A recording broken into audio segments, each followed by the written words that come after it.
राजा ज्ञानेन्द्रको जीवन कहिल्यै सजिलो थिएन। राजनीतिक उठापटक, जनताको अपेक्षा र देशको भविष्यको भार, यी सबै उनले सहनु पर्यो। तर उनी कहिले क्रोध वा असंयम देखाएनन्। उनको धैर्यता केवल राजसी गरिमाको लागि होइन, देशप्रतिको साँचो प्रेम र जिम्मेवारीको लागि थियो।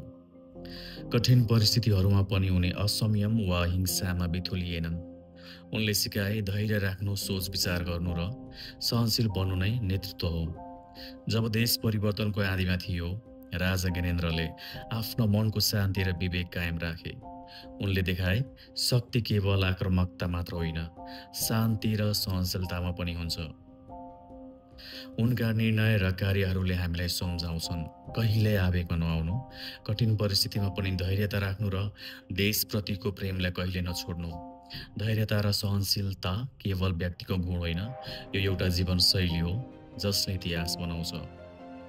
राजा ज्ञानेन्द्रको धैर्यता र सहनशीलता आज पनि हाम्रो लागि प्रेरणा हो।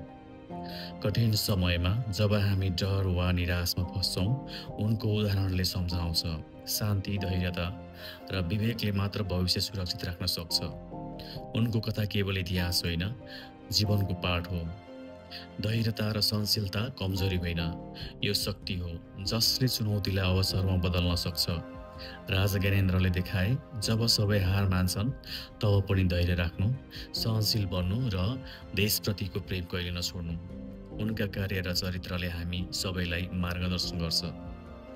राजा ज्ञानेन्द्र केवल एक राजा होइनन्, तर धैर्यता, सहनशील